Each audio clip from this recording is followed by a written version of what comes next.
네, 안녕하세요. 여러분의 건강지킴이 메디컬TV입니다. 일상생활에서 흔하게 접하는 질환이 무엇이라고 생각하시나요? 대부분은 감기와 배탈과 같이 내과 질환을 많이 떠올리시겠지만요. 실제로는 일상생활에서 잘못된 자세나 습관으로 인해 허리 통증이라던가 무릎 통증이라던가 어깨 통증 등과 같이 신체 근육과 관련한 질환을 호소하시는 환자분들이 늘어나고 있다고 합니다.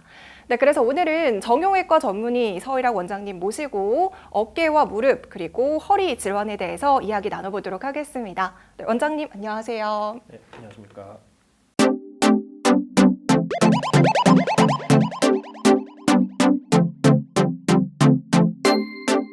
네, 오늘의 주제가 어깨와 허리 그리고 무릎 질환인데요. 먼저 허리 질환에 대해서 알아보도록 하겠습니다. 대표적인 허리 질환에는 어떤 것들이 있나요? 최근 생활 습관의 변화로 인해 척추와 관절 질환을 호소하는 분들이 점점 늘어나고 있는데요. 허리 질환 중 흔하게 경험하시는 질환은 척추 측만증, 퇴행성 디스크, 척추 분리증, 요추부 염좌, 척추 골절 등이 있는데요. 그중 대표적인 허리 질환은 허리 디스크와 척추관 협착증이 있습니다. 네, 아무래도 대표적인 허리 질환하면 허리 디스크를 가장 많이 떠올리잖아요. 저도 허리가 조금만 아파도 이거 허리 디스크 아닌가라는 생각이 드는데 이 허리 디스크란 정확하게 어떤 질환인가요? 허리 디스크란 척추뼈 사이에서 쿠션 역할을 하는 디스크, 즉 추간판이 빠져나와 신경을 눌러 허리가 아프고 다리가 저린 증상을 말하는데 요추부 추간판 탈출증이라고도 합니다. 특히 초기에 통증이 별로 없어서 대응 치료가 미흡하기 쉬운데요. 나중에 참기 힘들 정도로 고통이 심해져서야 병원을 찾는 경우가 많습니다. 그렇다면 허리 디스크는 왜 생기고 어떤 증상들이 나타나는지 말씀 부탁드릴게요.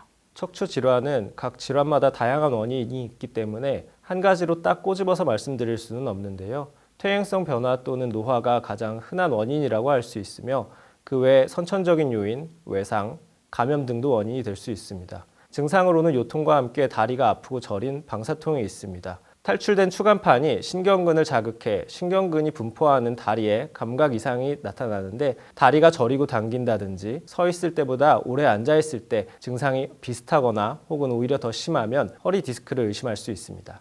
네, 다음으로 알아볼 질환은 척추관 협착증인데요. 살짝은 생소한 질환인 것 같기도 해요. 이거는 또 어떤 질환인가요? 척추관 협착증은 척추관이라는 신경 통로가 좁아져서 통증이 발생하는 질환입니다. 척추관 협착증이 발생하는 가장 큰 원인은 바로 노화인데요. 나이가 들면 디스크의 수액이 노화되어 딱딱해지게 됩니다. 또한 척추를 감싸고 있는 관절이나 인대도 점점 두꺼워져서 신경 통로인 척추관이 좁아지는 것입니다. 그래서 주로 50대 이상의 중장년층에서 많이 발병하며 대표적인 증상은 다리가 터질 듯이 아파서 가다 쉬기를 반복하는 것입니다. 흔히 버스 정류장 한 개 사이에 걸을 수 없다 혹은 100m 정도를 걸으면 앉아서 쉬어야 한다 등의 증상을 호소합니다. 지금까지 원장님 말씀을 쭉 들어보니까요. 허리 디스크도 그렇고 척추관 협착증도 그렇고 둘의 통증이 비슷하게 느껴지거든요. 이 질환은 어떻게 구분할 수 있을까요? 허리 디스크는 사실 척추관 협착증과 닮은 부분이 많습니다. 둘 다 디스크에 영향을 줘서 통증을 유발하는 증상으로 척추관 협착증은 노화로 인해 발생하는 빈도가 높고 통증이 발생하면 허리를 앞쪽으로 구부리면 증상이 완화된다는 특징이 있습니다. 허리가 앞으로 많이 굽어 있는 연로하신 분들이 실제로 허리가 굽은 것도 있지만 앞으로 구부려야 편하기 때문에 그런 자세를 취하게 되는 경우가 많습니다. 또한 보행 시 다리가 터질 듯한 통증을 많이 호소하게 됩니다. 반대로 허리 디스크는 허리를 앞쪽으로 구부리면 극심한 통증이 나타납니다. 오히려 걷거나 서 있을 때 증상이 완화되고 앉아 있으면 매우 아프기 때문에 오래 앉아 있기 힘듭니다. 가장 큰 차이점은 누워서 다리를 쭉 펴고 들어 올려 봤을 때 척추관 협착증은 다리를 마음대로 많이 올릴 수 있는 반면 허리 디스크 환자는 통증이 심해져 다리를 조금밖에 올리지 못한다는 점이 있습니다. 이 밖에도 척추관 협착증은 주로 50대 이후에 중장년층에서 발생하는 편이고 허리 디스크는 중장년층은 물론 20, 30대 젊은 층에서도 나타나는 것을 볼 수 있습니다. 그럼 이런 허리 질환으로 병원을 방문하게 되면 어떤 치료를 받게 되나요? 먼저 환자의 걸음걸이부터 시작해서 반사작용 등의 이학적 검사를 시작합니다. 이후에는 방사선학적 검사로 엑스레이, CT, MRI, 척추 조영술 등을 시행할 수 있습니다. 방금 다양한 검사 방법들을 말씀해 주셨잖아요. 이렇게 검사 후에 허리 디스크는 어떻게 치료하게 되나요? 허리 디스크 치료는 보존적인 방법과 수술적인 방법으로 나눌 수 있으며 치료 방법을 선택할 때는 증상이 지속된 기간, 통증의 강도, 재발의 횟수, 환자의 직업, 나이, 성별, 작업량 등 여러 가지 요건을 고려해야 합니다. 우선 보존적 치료 방법으로는 약물 치료나 물리치료, 주사요법, 그리고 운동요법 등이 있습니다. 치료 경과에 따라 신경치료술, 체외충격파 등을 진행하게 됩니다. 하지만 퇴행성 디스크의 증상이 보존적인 치료에도 불구하고 6주 이상 지속되는 경우에는 수술적인 치료를 고려할 수 있습니다.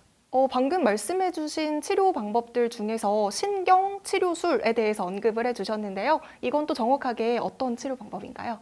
허리 디스크와 척추관 협착증을 치료하는 방법으로 실시간 영상 장치를 이용하여 직접 척추 상태를 확인하며 통증의 원인이 되는 부위를 찾아 치료 약물을 주입하는 치료법입니다. 척추 주위의 근육을 이완시키고 관절 기능을 회복시켜주는 약물, 신경의 염증과 부종을 줄여주는 항염증제, 신경 주위의 유착을 녹여주는 효소제 등의 약물을 주입하여 척추의 기능을 정상화시켜주는 최신의 치료법입니다. 그럼 이 신경치료술을 이용해서 치료했을 때 효과는 어느 정도 지속이 되는지도 궁금합니다. 신경치료술의 경우 개개인의 환자마다 질환의 양상이나 진행 정도가 다르겠지만 초기나 중기의 환자의 경우 몇 차례 시술만으로도 짧게는 수개월에서 수년 동안의 효과를 볼 수도 있습니다. 하지만 질환이 많이 진행된 환자의 경우에는 지속 효과가 짧게 나타날 수도 있습니다. 또 다른 치료법이죠. 체외 충격파는 어떤 치료 방법인가요? 체외 충격파 치료는 비수술적인 방법으로서 근골격계 통증을 완화시키는 데 탁월한 효과를 나타내고 있습니다. 통증 부위에 짧은 시간 동안 강한 충격파를 가하여 물리적, 생체적인 변화를 유도하는 치료로 신생혈관의 생성을 촉진하고 주변 조직을 활성화시켜 조직 재생과 통증 감소를 유도하는 치료법입니다. 네, 방금 체외 충격파에 대해서 설명을 해주셨는데요. 이 체외 충격파의 장점도 궁금합니다. 우선 제일 큰 장점으로는 부작용이 거의 없고 마취나 절개 혹은 주사 등을 사용하지 않는 비침습적인 방법이라는 점입니다. 또한 충격파의 세기 및 충격파가 도달하는 깊이를 조절하여 치료 시 통증을 줄이고 효과도 높일 수 있으며 만성 통증 부위나 최근 발생한 급성 통증 부위 모두에 적용할 수 있다는 장점이 있습니다. 아무래도 예방을 하는 게 가장 중요할 것 같은데요. 이런 허리 질환을 예방할 수 있는 활동들이나 아니면 치료 후에 할 수 있는 방법들에 대해서도 말씀 부탁드릴게요. 건강 유지에는 늘 적당한 운동이 병행되어야 합니다. 척추와 관련한 질환이라도 가벼운 산행이나 속보 등으로 걷기를 생활하는 것이 좋습니다. 걷기는 1회에 30분씩 주 3회 정도가 적당하며 일상에서 몸을 풀어주는 체조를 습관화하는 것이 많은 도움이 될 수 있습니다. 노년에는 뼈 관리가 중요하기 때문에 우유나 시금치 등의 음식을 통해 칼슘 섭취량을 충분히 해주는 것도 중요합니다.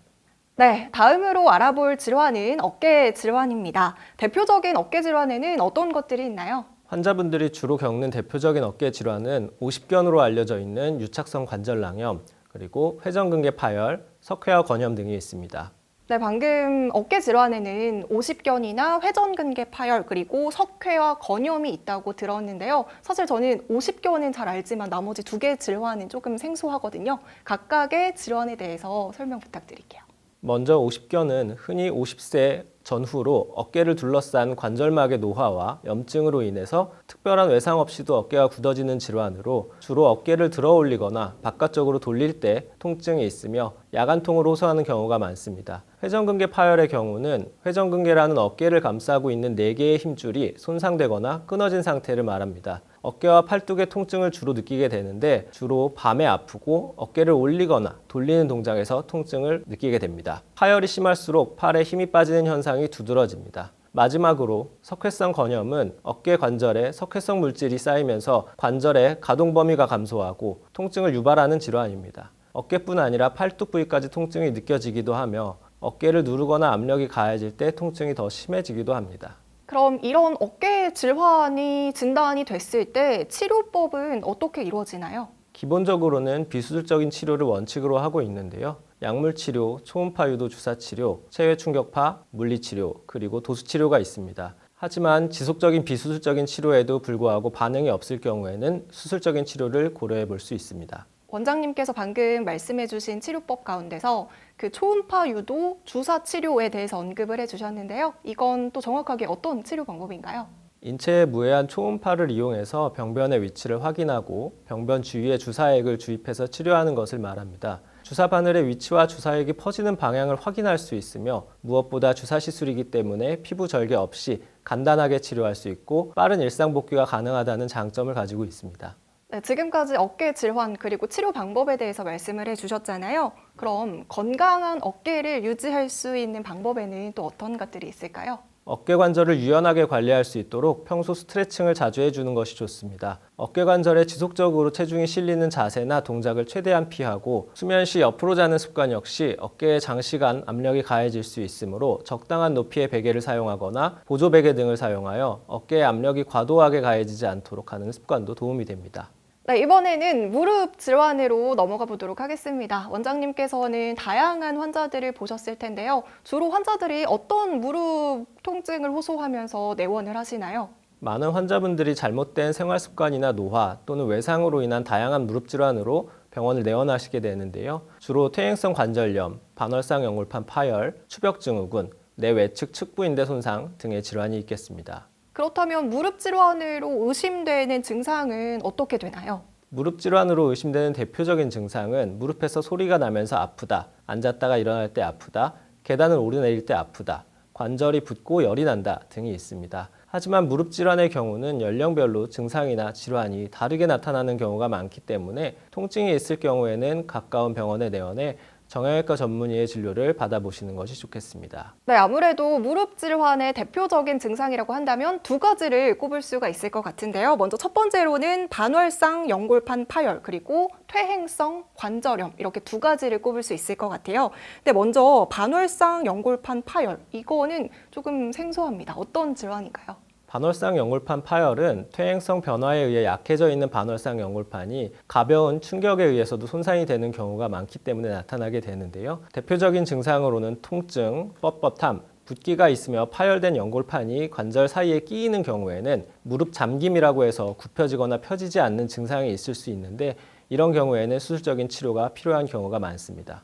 네, 다음으로 퇴행성 관절염의 발생 원인과 증상에 대해서도 말씀 부탁드릴게요. 우리나라는 좌식 생활을 하는 습관에 의해서 무릎을 과도하게 꺾는 자세, 즉 양반다리를 하고 앉거나 무릎을 꿇고 바닥에 앉는 경우가 많습니다. 이러한 자세들이 반복적으로 무릎 관절에 충격을 주면서 퇴행성 관절염으로 이어지는 경우가 많은데요. 이로 인한 결과로 양측 무릎의 내측 부위 관절이 닳아 관절 간격이 좁아지고 통증을 유발하게 됩니다. 그럼 무릎 질환으로 진단을 받으면 치료는 어떤 방법으로 이루어지나요? 치료는 주로 생활습관 개선과 주사 치료가 진행되는데요. 가장 중요한 것은 생활습관의 개선을 통해 무릎의 과도한 관절 가동을 줄이는 것이고 꾸준한 걷기 운동을 통해 무릎 주변의 근육을 강화하여 무릎 관절이 덜 닳도록 해주는 것입니다. 더불어 관절액을 보충해 윤활시켜주는 히알루론산, 콜라겐 주사를 고려해 볼 수 있으며 최근에는 DNA 성분을 통해 조직 재생을 돕는 주사 치료도 많이 사용되고 있습니다. 네, 마지막으로 무릎 질환으로 힘들어하시는 환자분들을 위해서 한 말씀 부탁드리겠습니다. 병원에 가면 수술하라고 하는 게 무서워서 참고 계신다 이렇게 말씀하시는 분들이 참 많이 있는데요. 실제로 수술을 필요로 하는 경우는 극히 일부분이며 대부분 비수술적인 치료로 좋아지는 경우가 많습니다. 무릎에 통증이 있으시면 반드시 병원에 내원해서 정형외과 전문의의 정확한 진단 및 치료를 받아보시는 것이 무엇보다 중요하겠습니다.